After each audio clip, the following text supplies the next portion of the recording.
Now Carr. Rush coming, and he's taken down. So it's halftime here in New Orleans. You want the third quarter already? No problem. Let's do it.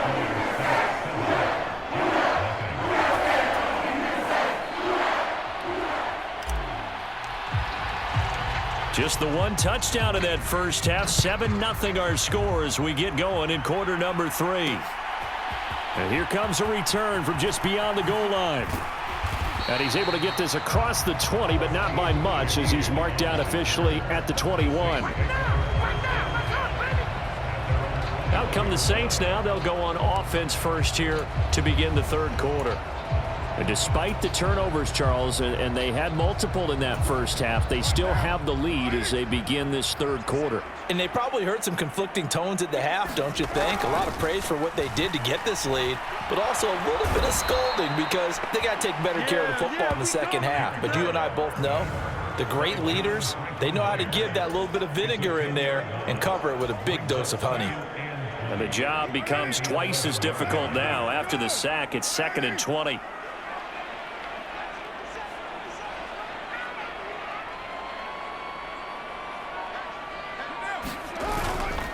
Kamara up the middle.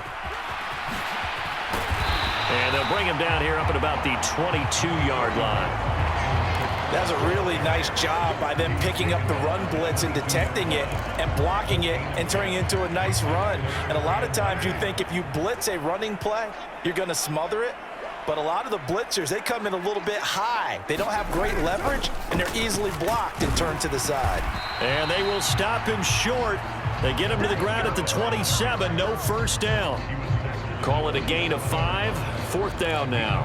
In the first half, he was held in check on the ground, but despite that lack of production, they still have the lead. And they've got to feel fortunate about that. If they could actually get production from their lead horse, that would help open up this offense and widen this margin too. Boy, not deterred from those first 2 failed attempts. They're going to go a 3rd time here on 4th down.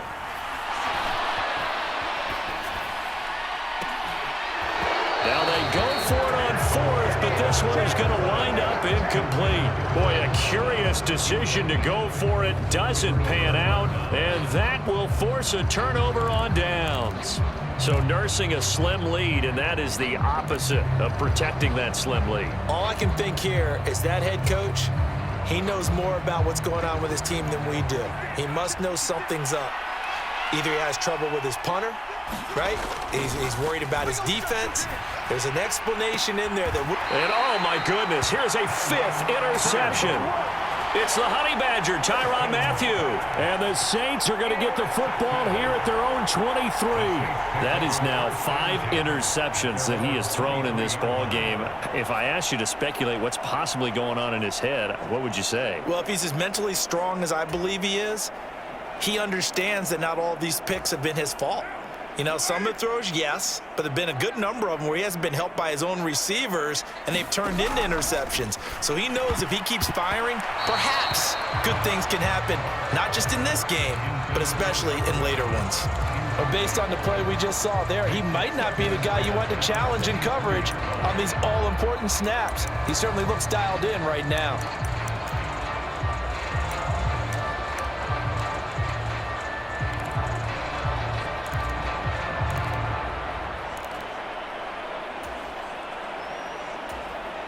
Now Carr, after the incomplete pass, brings him up 2nd and 10.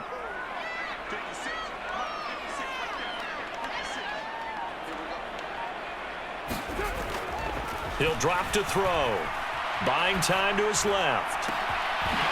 He's got a man. It's his fullback. And he'll be taken down, but not before they work it across midfield. That one covers 29 yards. First down. And I like where this offense is going. I like what they're thinking.